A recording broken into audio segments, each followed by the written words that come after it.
आज सीधा सवाल में मैं बात करूंगा आतंकी हमले। एक महीना पूरा हो गया, आज 30वां दिन है। 22 अप्रैल को पहलगाम के बैसरन में हमारे 26 नागरिकों को, मासूमों को मौत के घाट उतार दिया था आतंकियों ने, वहशियों ने। पाकिस्तान द्वारा भेजे गए प्रायोजित ये आतंकी। भारत ने मुंह तोड़ जवाब दिया। ऑपरेशन सिंदूर को हमने अंजाम दिया। हमारी तीनों सेनाओं ने, जल, थल और वायु सेना, कमाल की जुगलबंदी, कदम ताल दिखाई। 9 आतंकी ठिकाने, 100 से ज्यादा आतंकी, 15 एयरबेस। आतंकी ठिकाने तो नेस्तनाबूदी कर दिए, नुकसान जबरदस्त पहुंचाया एयरबेसेस को भारत ने, और दुनिया के सामने पाकिस्तान का पर्दाफाश भी किया। लेकिन साथ ही साथ राजनीति भी जमकर होने लगी।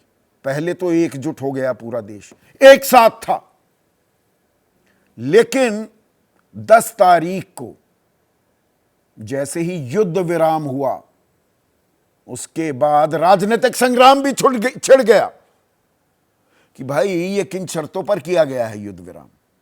अमेरिका ने क्या मध्यस्थता की है? क्योंकि एक नहीं 5-5 बार डोनाल्ड ट्रंप ने इस बाबत ताल ठोकी। फिर सवाल उठने लगे,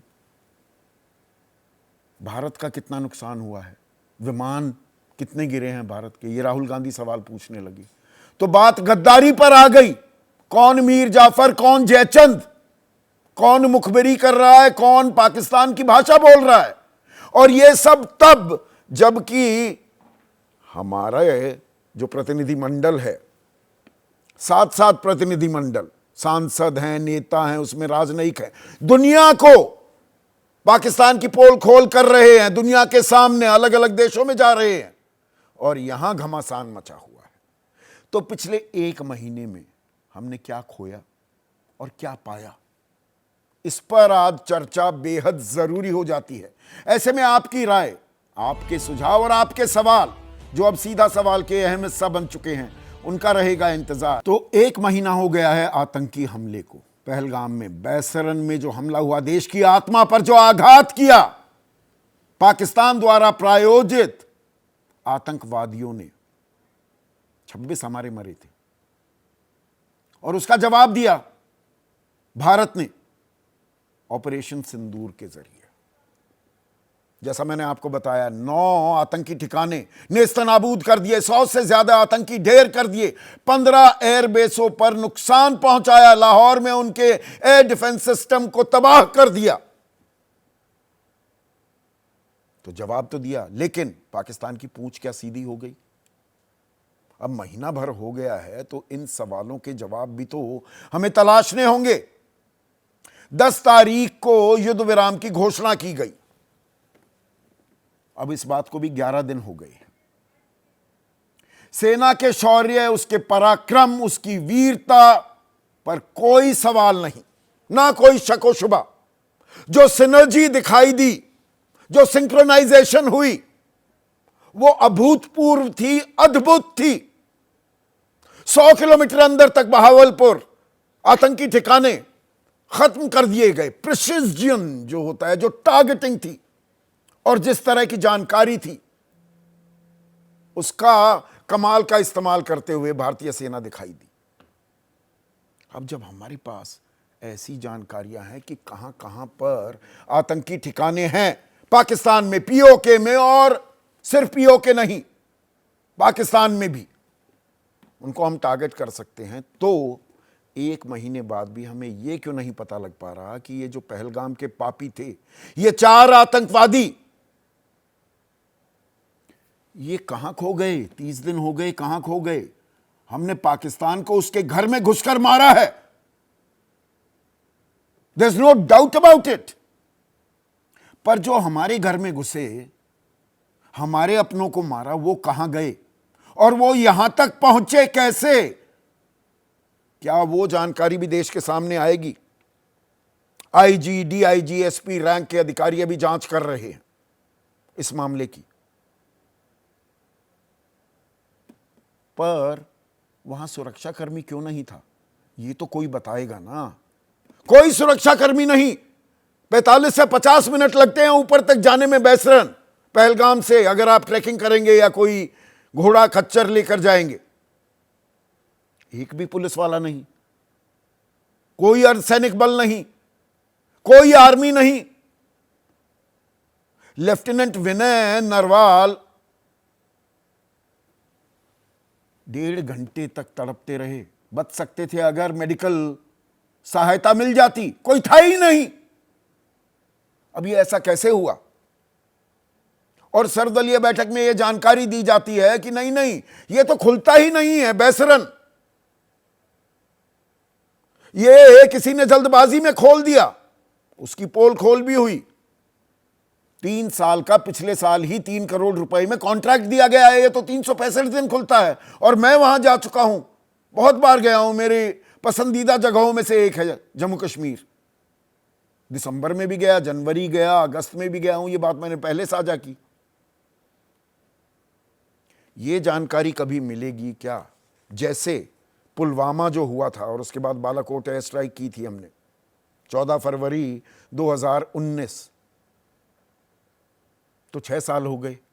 अभी तक ये नहीं पता वो 180 किलो RDX पाकिस्तान से आया कैसे। 11 इंटेलिजेंस इनपुट थी, उनको नजरअंदाज क्यों किया गया? 78 ट्रकों का काफिला जिसमें CRPF के जवान बैठे हुए थे, इतने बड़े काफिले को इजाजत क्यों दी गई? क्या गृह मंत्रालय ने CRPF की वो दरख्वास्त कि हमारे जवानों को एयरलिफ्ट किया जाए, उसे खारिज किया था क्या? CRPF की अपनी रिपोर्ट आज तक नहीं आई। बैसरन के साथ ऐसा तो नहीं होगा। ये देश के साथ और जो हमारे 26 अपने मरे हैं, क्या नाइंसाफी नहीं होगी? पर नाइंसाफी एक और तरह की भी हो रही है। सेना के शौर्य और पराक्रम पर सवाल उठाए जा रहे हैं। क्या यह वक्त सवाल उठाने का है? सवाल तो पूछे जाएंगे, पर उसमें जो छौंक लगाया जा रहा है राजनीति का, राजनीतिक नफे नुकसान को जो आंका जा रहा है, क्या वो देश हित में है? देश तो एकजुट था, आप, मैं, हम सब साथ में थे अपनी सेनाओं के, कि जवाब दीजिए पाकिस्तान को। तो जब हम पाकिस्तान को जवाब दे रहे थे, और ये फिगर्स तो डिस्प्यूट कोई नहीं कर रहा है कि 9 आतंकी ठिकाने, 15 एयरबेस, 100 से ज्यादा आतंकी जब हमने खत्म कर दिए, यानी कि बॉक्सिंग मैच हो रहा है और आप अपने प्रतिद्वंदी को दे घुसे बदहवास किए जा रहे हो, होश फाख्ता उसके कर दिए, उसके सांस निकाल दी, तो ये रेफरी स्टॉप कॉन्टेस्ट कैसे हो गया? किसने मध्यस्थता कराई? क्यों कराई? विक्रम मिस्री कह रहे हैं ना, ये द्विपक्षीय था फैसला। तो सरकार तो पहले टाल ठोकती थी। संसद में गृह मंत्री अमित शाह ने बोला कि भाई 47 में अगर जवाहरलाल नेहरू तत्कालीन प्रधानमंत्री 3 दिन और युद्ध को जारी रखते तो POK कभी पाकिस्तान के पास होता ही नहीं, वो हमारा बना रहता। तो अब जब हम पाकिस्तान को घुटनों के बल लाने में कामयाब हो गए थे, हमने रोका क्यों? और 5-5 बार क्यों कह रहे हैं? अमेरिका के राष्ट्रपति डोनाल्ड ट्रंप की मध्यस्थता मैंने कराई, और इसमें तो कारोबार की बात थी कि कारोबार वरना बंद कर दूंगा।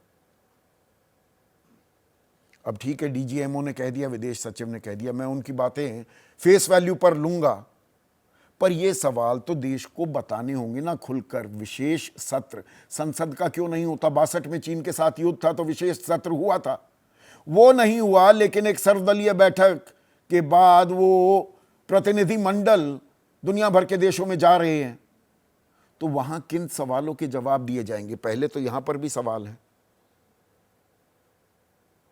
क्या पाकिस्तान को पहले से ही जानकारी दे दी? मुखबिरी का आरोप लगा रही है कांग्रेस। मुखबिरी, देश के विदेश मंत्री ऐसा करेंगे। और राहुल गांधी जब सवाल पूछते हैं तो उन्हें मीर जाफर बता दिया जाए, या पलटकर कांग्रेस S जयशंकर को जयचंद करार देने लगे। दुनिया के सामने हमें पाकिस्तान की पोल खोलनी थी, we are washing our dirty linen in public. इससे देश के मनोबल पर भी और सेना के इकबाल पर भी खामखा के गैर जरूरी सवाल खड़े नहीं होते क्या? और इनसे फायदा किसका होता है? दरअसल जो एजेंडा पाकिस्तान, जो नैरेटिव वो चलाना चाहता है, हम उसी पर चल पड़े हैं क्या? जैसे वो 2 रुपए के नफरती चिंटू, वो ट्रोल्स, वो हिमांशी नरवाल से लेकर विक्रम मिश्री, उनकी बेटी और कर्नल सोफिया सिद्दीकी के पीछे पड़ गए थे। हम असल जो लक्ष्य था, आतंक को मिटाना है, पाकिस्तान को सबक सिखाना है, उसे बिल्कुल ही भूल गए हैं क्या?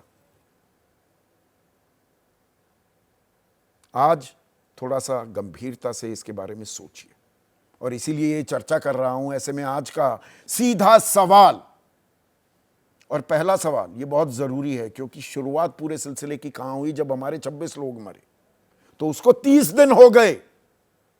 पहलगाम के पापी कहां खो गए? ये तो हमें पता होना चाहिए ना। 100 किलोमीटर दूर है एलओसी बैसरन से, और खोलनी है पाकिस्तान की पोल। नेता बजाएं अपना ढोल, अपनी अपनी ढपली, अपना अपना राग चल रहा है। भारत की बात भी तो करोगे।